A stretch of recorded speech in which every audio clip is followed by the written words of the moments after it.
Bueno,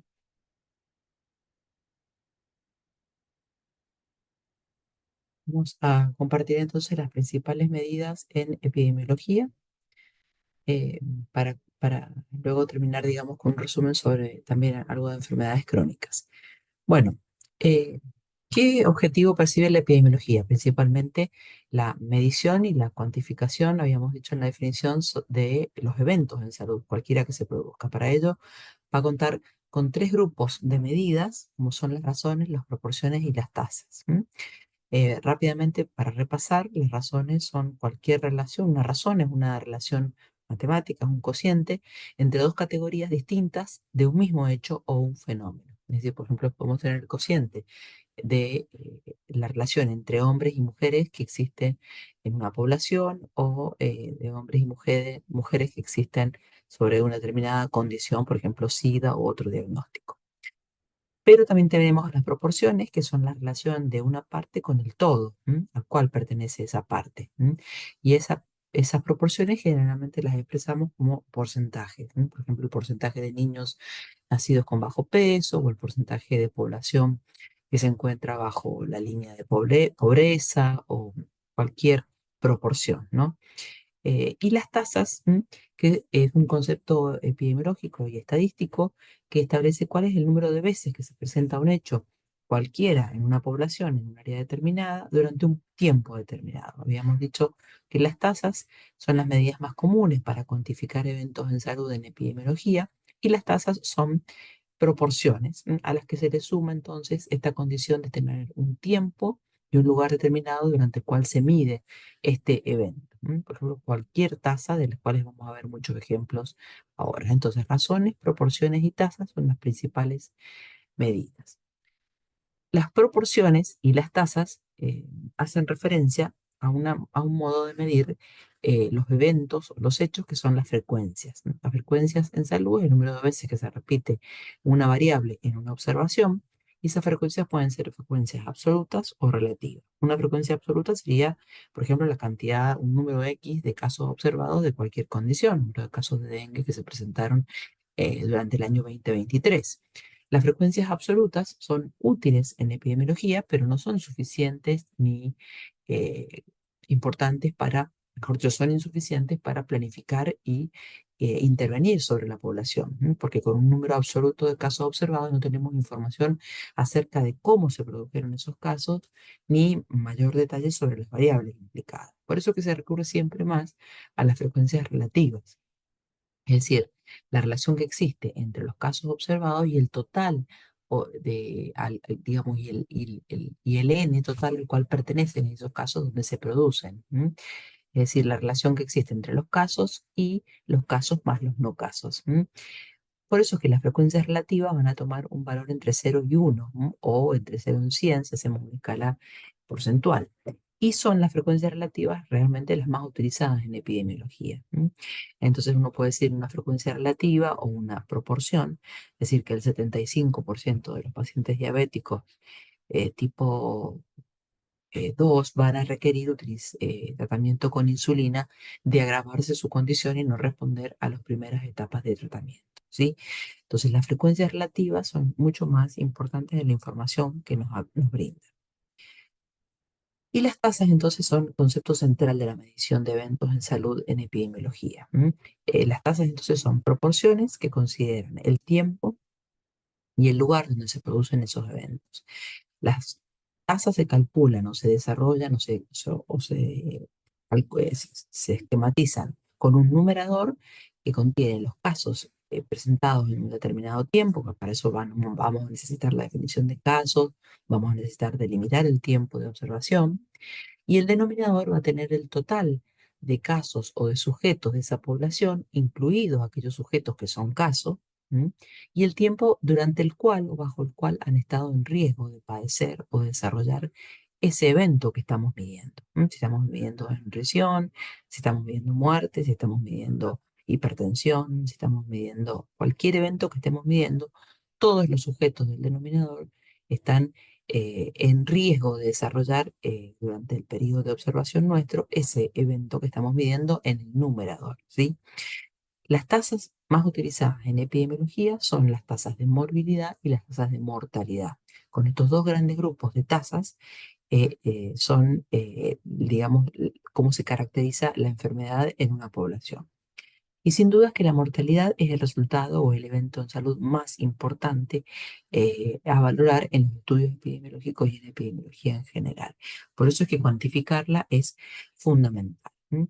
La mortalidad a veces es una sustituta de la incidencia de una enfermedad. Ya vamos a ver, ¿no?, en breve de qué se trata la incidencia de una enfermedad. Si una enfermedad es severa y es letal, es muy probable que su mortalidad sea elevada, ¿sí? Entonces, por eso se dice que está muy relacionada la mortalidad con la incidencia de la enfermedad. Y es un dato, la mortalidad es un dato más fácil de obtener, ¿sí? Cuando se tienen buenos registros. Entonces, para medir esta mortalidad es fundamental no solamente el numerador, que estaría representado por el número de funciones o muertes, sino también es muy importante el denominador. Y la edad va a ser un factor fundamental. Si hay una variable que modifica la mortalidad, es justamente la edad. Las tasas de mortalidad pueden ser crudas o brutas cuando se calculan sobre toda la población, sin discriminar segmentos poblacionales ni causas. Y las tasas pueden ser, sino también específicas, cuando estamos refiriéndonos a un subgrupo de población, o tanto en subgrupo por edad o un subgrupo por sexo, como lo hacíamos cuando se estiman, por ejemplo, cuando se desarrollan las pirámides poblacionales en demografía. Si es la variable población, puede ser descompuesta en edad y en sexo. Bueno, una tasa de mortalidad específica puede ser también desagregada en estas dos variables. Y una tasa de mortalidad también puede ser una tasa estandarizada o ajustada. ¿Para qué se hace una tasa estandarizada? Para hacer que los grupos sean comparables e iguales. Y ajustar o estandarizar una tasa de mortalidad implica remover el peso relativo que tiene la variable más importante de la mortalidad, que es la edad.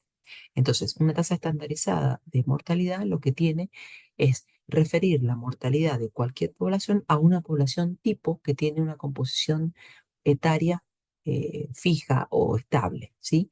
Entonces, todas las tasas estandarizadas se van a referir a ese tipo de población que tiene una composición de rangos etarios fijos. De esa manera estamos construyendo una tasa estandarizada o ajustada por edad. También se puede estandarizar o ajustar por sexo, pero lo más frecuente es la estandarización por edad. Siempre en una tasa de mortalidad hay que definir la persona, el lugar y el tiempo, que son las tres variables epidemiológicas clásicas. Bueno, aquí tenemos entonces un resumen de lo que son las tasas de mortalidad. Como dijimos recién, la de mortalidad cruda o bruta, que es el número de muertes o de defunciones sobre el total de la población en riesgo en un lugar en un tiempo determinado. La de mortalidad específicas, que pueden ser por causas o por capítulos, que se denomina por causas específicas, o sea, la mortalidad por accidentes de tránsito, la mortalidad por COVID, la mortalidad por enfermedades crónicas, por infarto agudo de miocardio, o la mortalidad por infecciones de tipo nosocomiales o cualquier tipo de causa de mortalidad. La mortalidad estandarizada, que dijimos recién, que se abrevia SMR en inglés, que son los números de muertes observadas sobre las muertes esperadas. ¿Por qué muertes esperadas? Porque se refieren justamente a esa población que es de referencia. La tasa de letalidad es muy importante, este concepto, porque es un tipo de tasa de mortalidad que nos habla un poco de la virulencia que tiene, la gravedad que tiene una condición, porque es el número de muertes que se producen por una causa específica sobre o considerando el número total de personas que contraen esta condición o que se enferman de esta condición, ¿sí? Y la tasa de mortalidad proporcional, que es el número de muertes por una causa específica en relación al número total de muertes. Fíjense que la mortalidad proporcional es distinta a la mortalidad cruda o la mortalidad específica, porque la mortalidad proporcional no tiene en el denominador la población en riesgo, sino que tiene en el denominador el número total de muertes. Es decir, que sería casi que una razón, ¿sí? La tasa de mortalidad cruda, veamos un ejemplo. Por ejemplo, el número total de muertes por todas las causas en un año sobre el número de personas que conforman la población a mitad de año, y que por convención siempre se toma de a mitad de año, por 100.000. Ese factor que es 100.000 por 100.000, también pueden ser por 10.000 o por 1.000, es un factor de amplificación, ¿sí? Que se hace, que se utiliza también por convención en todos los países para que, porque como estos son cocientes, a veces los cocientes quedan decimales muy pequeños y entonces es por convención para tener un valor común. La tasa de mortalidad cruda o bruta nos habla del riesgo que tiene de morir una población dada en un momento dado. ¿M? En Argentina, por ejemplo, la tasa de mortalidad bruta es de 8 puntos por cada 100.000 habitantes. ¿M? Y hay países que tienen una mortalidad mucho más elevada y otros mucho en la mortalidad cruda está muy alta. La tasa de mortalidad específica. La tasa de mortalidad específica, entonces, un ejemplo podría ser el número total de muertes por todas las causas en niños menores de 10 años. Es decir, la mortalidad en menores de 10 años sería un ejemplo de mortalidad específica. Fíjense cómo se construye esa tasa de mortalidad que tiene en el denominador todos los niños menores de 10 años que están presentes en la población a mitad de año. ¿M?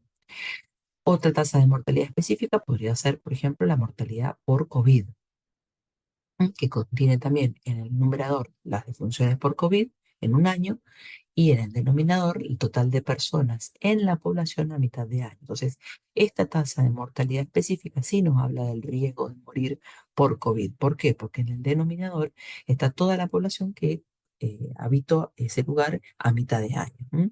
Y en el numerador aquellos que contrajeron la enfermedad y murieron. La tasa de letalidad, en cambio, es el número total de muertes, lo vamos a hacer con el ejemplo del COVID, por COVID en un año sobre el número de personas con diagnóstico o diagnosticadas con COVID en la población a mitad de año. Y es un porcentaje, es decir, es una tasa, es una frecuencia relativa. Entonces, si yo tuviera una población que tiene 100.000 personas y en esa población hay 50 que tienen COVID, y en un año de esas 100.000 personas, 45 de las 50 que habían contraído COVID mueren, entonces tenemos una tasa de mortalidad específica de 0,045%, ¿m?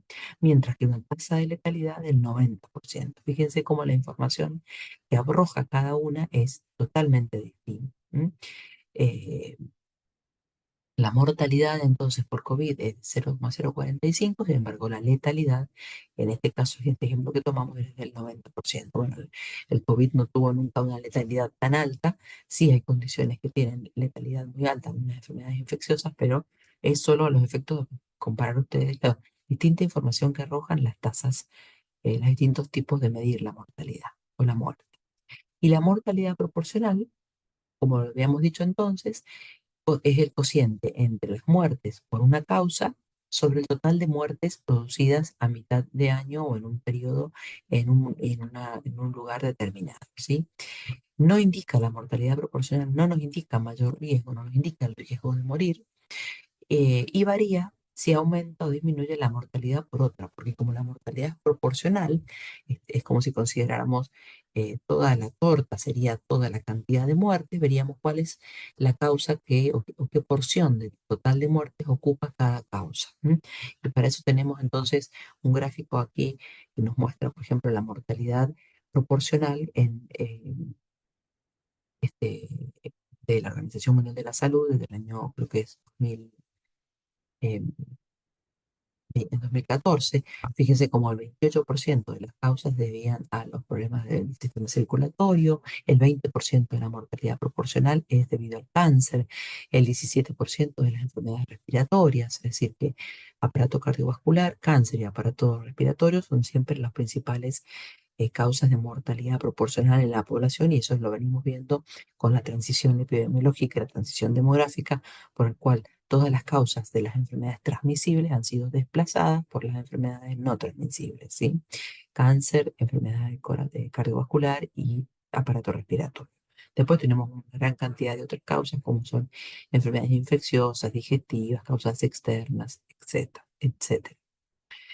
Otras medidas importantes en epidemiología para cuantificar los eventos de salud son los años de vida potencialmente perdidos, que están abreviados en inglés como YPLL, los años de vida ajustados por discapacidad, que son aquellos años que se pierden por las personas que quedan con discapacidad, o sea, las personas que no mueren, pero no se rehabilitan totalmente, entonces acumulan discapacidad.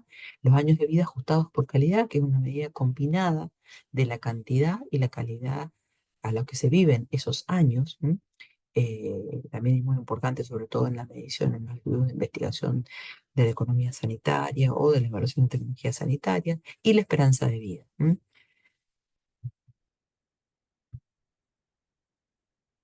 Bien, otro tipo entonces de medidas de tasas o de medición de los eventos en salud son las tasas de morbilidad. O sea, la morbilidad, ¿qué es la morbilidad? Es la enfermedad que tiene. Es decir, las poblaciones tienen como grandes medidas, dijimos recién, la mortalidad y ahora vamos a medir la enfermedad o morbilidad.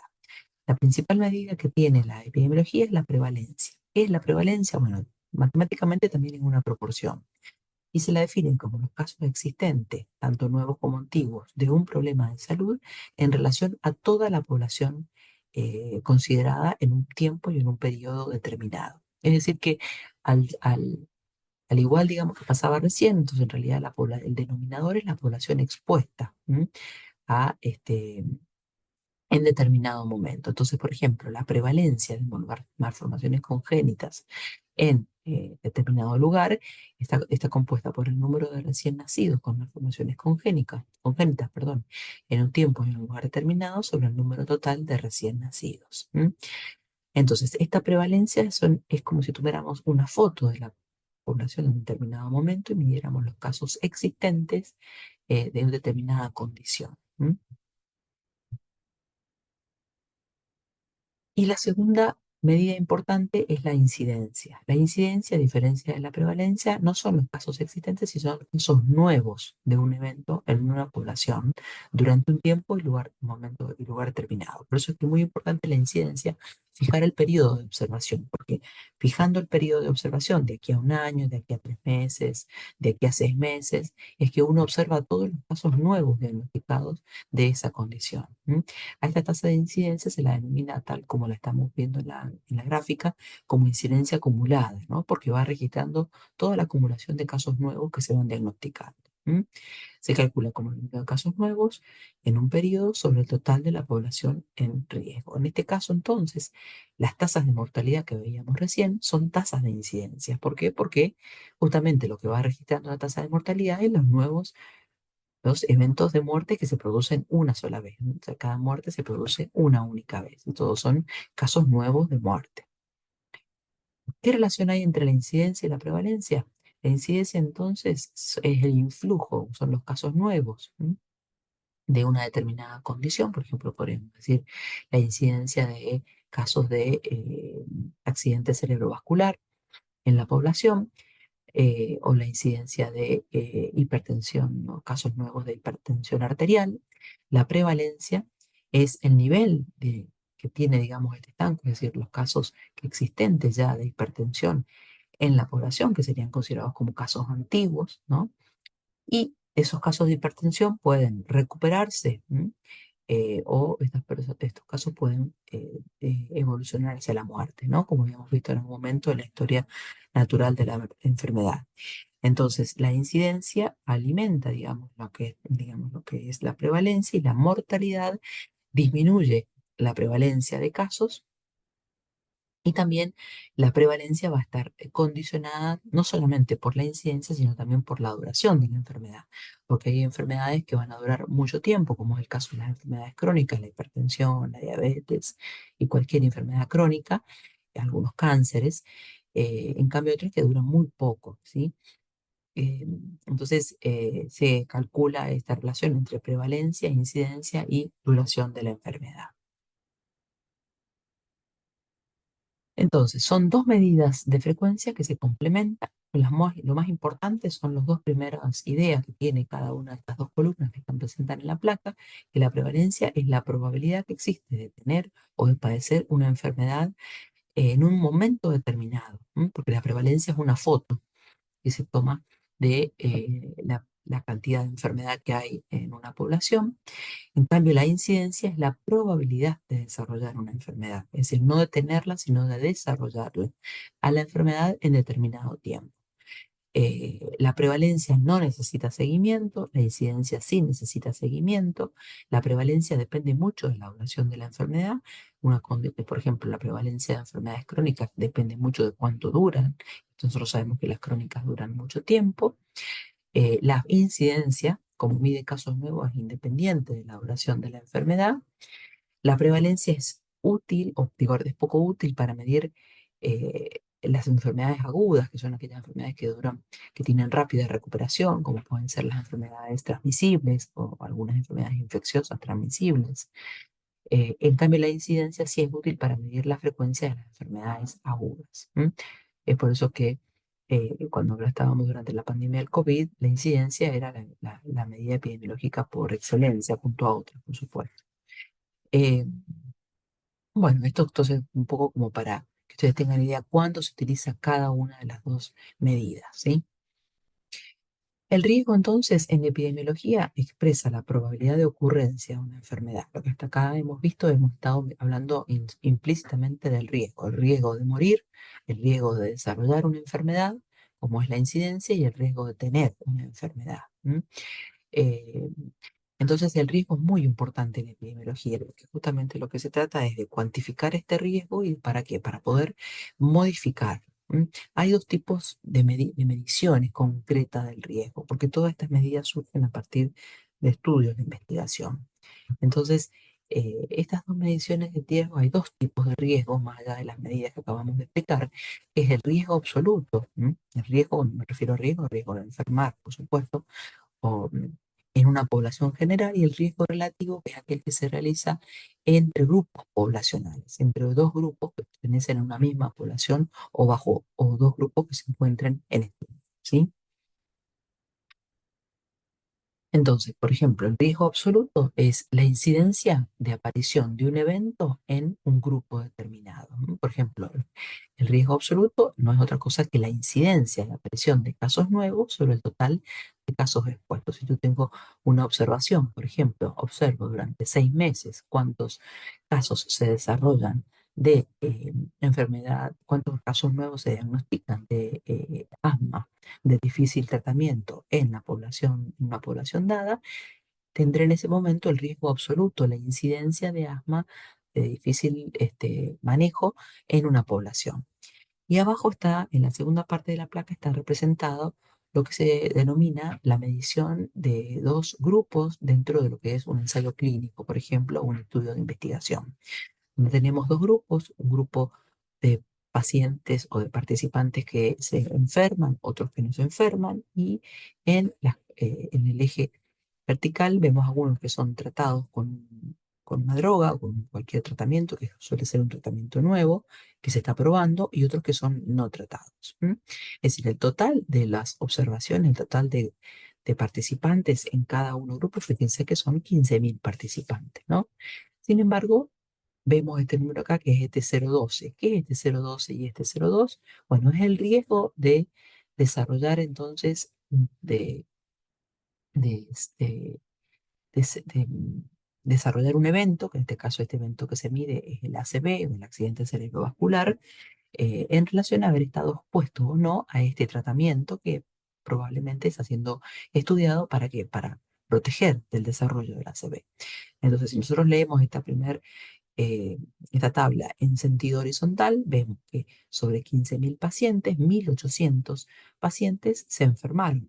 Y en el segundo grupo, sobre 15.000 pacientes, 3.000 pacientes se enfermaron. Eh, entonces, vemos que el 12% de los pacientes tratados desarrollaron una ACV, mientras que el 20% de los pacientes no tratados tuvo una ACV. Esta medida que hemos calculado aquí es de 0,12, que es lo mismo que decir 12%, o 0,20, es decir, lo mismo que 20%, no es otra cosa que la incidencia. Es decir, los casos nuevos del evento ACV en cada uno de los grupos, para que ustedes vean cómo se utiliza la incidencia o cómo se aplica, por ejemplo, en el entorno de un estudio de investigación de un nuevo tratamiento. El cociente que existe entre las dos incidencias de esos grupos, la incidencia de enfermarse habiendo recibido el tratamiento y la incidencia de enfermarse no habiendo recibido el tratamiento, se lo conoce como riesgo relativo, que mide cuán probable es la enfermedad o este resultado en comparación entre los grupos entre sí. Entonces vemos que este riesgo relativo es de 0,6, o lo que es lo mismo es el 60%. Es decir, que este tratamiento protege en el 40% de los casos, que como son todas frecuencias relativas, el valor máximo es 1. El cociente entre los tratados versus los no tratados da 0,6.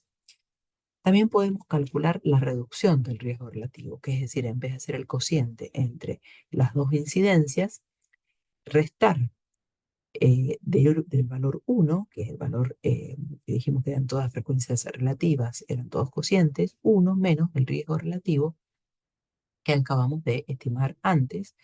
Entonces vemos lo que les decía recién, un 0,4 de diferencia. Es decir, que en los pacientes tratados se reduce un 40% el riesgo de desarrollar ACV.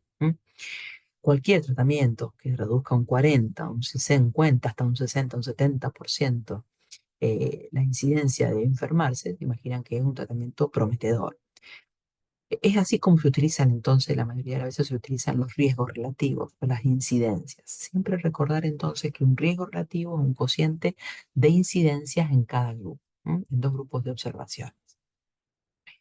Entonces, estas medidas, ¿por qué son importantes estas medidas de riesgo? Porque estas medidas, el riesgo relativo sobre todo, o cociente de incidencias, se las denominan medidas de asociación en epidemiología. Y nos permiten estimar si una intervención, en este caso el tratamiento que estaba en estudio, puede modificar la probabilidad de ocurrencia de un evento o una enfermedad entre dos grupos, un grupo que está siendo tratado y un grupo que no está siendo tratado, ¿sí? Y también nos permiten cuantificar cuánto se reduce, que es a lo que vimos recién, cómo llegábamos a estimar que se podía reducir hasta un 40% el riesgo de desarrollar enfermedad. Una medida de asociación es importante en epidemiología porque es uno de los tantos requisitos que existen para establecer causalidad. ¿Qué son los principios de causalidad en epidemiología? Una serie de principios o requisitos que hay que cumplir para afirmar que una causa o que un factor es causante de una enfermedad, ¿sí? Bueno, en síntesis, entonces, los objetivos de la epidemiología son identificar la causa o la etiología de una enfermedad y sus factores de riesgo, es decir, queremos saber si una enfermedad se va a transmitir de una persona a una persona, de una fuente, un reservorio, o qué en grupos se expresa más, en qué grupos podrá producir mayor o menor mortalidad, y eso nos permite desarrollar una base racional preventiva de esa enfermedad, y adicionalmente poder contar con tratamientos o medidas de prevención para modificar el curso de esa enfermedad.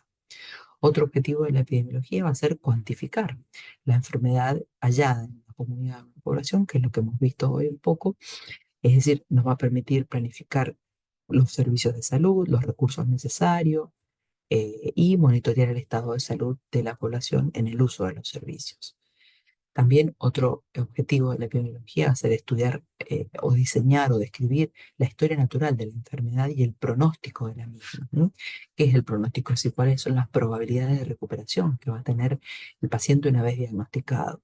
Es decir, establecer esa línea de base para tener desarrollo de intervenciones. Por ejemplo, lo que pasó hace bastantes años atrás con la epidemia de SIDA, en los primeros casos, donde era necesario describir la historia natural de la enfermedad, o lo que pasó hace algunos años con el SARS-CoV-2, la pandemia por COVID-19, donde necesitábamos describir la historia, el curso que seguía la enfermedad, el virus en las personas y en los distintos tipos de pacientes, ¿no?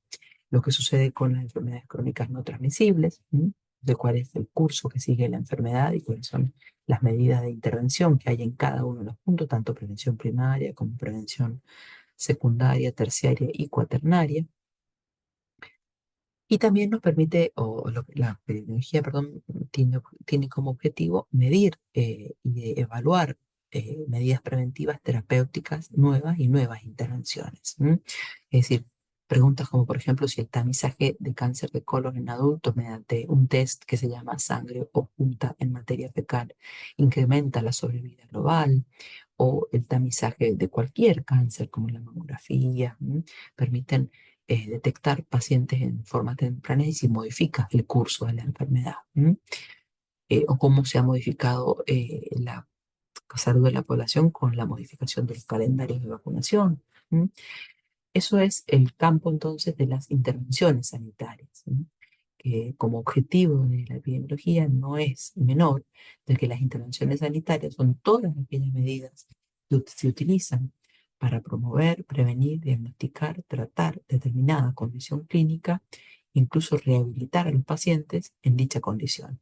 Y esas medidas también son denominadas tecnologías sanitarias, ¿no? O sea, que abarcan tanto una gran cantidad de tipos de intervenciones que pueden utilizarse.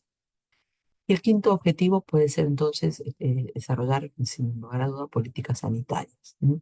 Es decir, a partir de todo este combo de conocimiento acerca de la cantidad de enfermedad de una población, las necesidades, las demandas, la organización de servicios, las intervenciones disponibles, promover políticas públicas a favor de la mayor salud poblacional. Existen muchos desafíos actuales en epidemiología, como las desigualdades en salud, el cambio climático, las enfermedades crónicas no transmisibles, a las que nos vamos a referir ahora brevemente, las enfermedades emergentes y las reemergentes, como han sido las últimas pandemias que hemos tenido, ¿m? Y los brotes epidémicos. Por tanto, siempre todos estos métodos de la epidemiología son muy importantes. Las enfermedades crónicas no transmisibles eh, son también denominadas enfermedades crónicas, son aquellas que no se transmiten de persona en persona, son de larga duración y de lenta evolución y actualmente son una gran preocupación para la salud pública. Estas enfermedades no transmisibles son principalmente el cáncer, las enfermedades cardiovasculares, las enfermedades pulmonares crónicas, las tres causas reúnen la mayor cantidad de mortalidad en la población, pero también la diabetes y otras enfermedades no transmisibles. Y estas enfermedades están eh, producidas en su mayoría por lo que se denominan factores de riesgo. ¿Qué son los factores de riesgo? Cualquier rasgo, característica o exposición de un individuo que aumenta su probabilidad de sufrir esta enfermedad o estas lesiones. Dentro de las crónicas, los factores de riesgo más presentes son la obesidad, el alcohol, el tabaquismo o el consumo de tabaco o productos relacionados, la malnutrición o la dieta no saludable, la falta o la falta de actividad física, la nutrición inadecuada, etcétera. Entonces hay un conjunto de factores de riesgo que son los que alimentan o predisponen, cuya exposición predisponen en la aparición de estas enfermedades crónicas.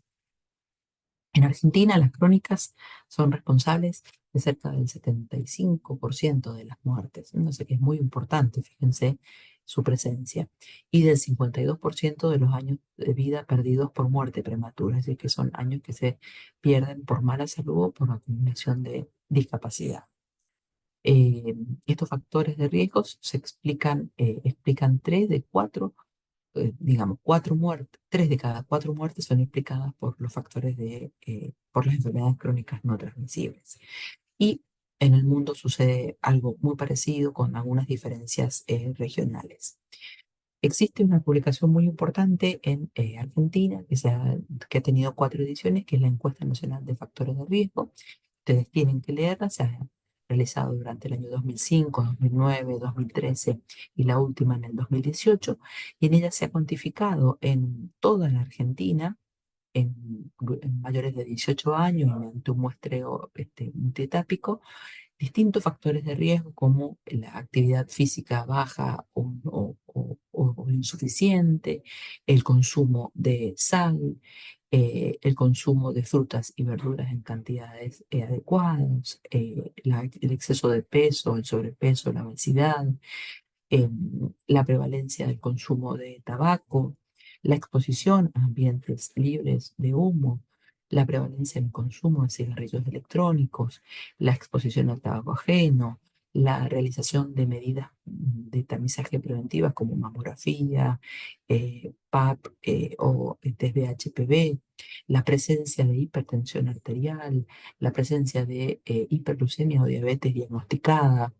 la presencia de dislipidemias. Bueno, es muy rica la información que aporta la encuesta nacional de factores de riesgo sobre la epidemiología de las enfermedades crónicas no transmisibles y actualmente existe ya vigilancia sobre estas enfermedades que, como les dije recién, causan casi el 75% entonces de las muertes en Argentina, por eso es la atención a la que hay que prestar.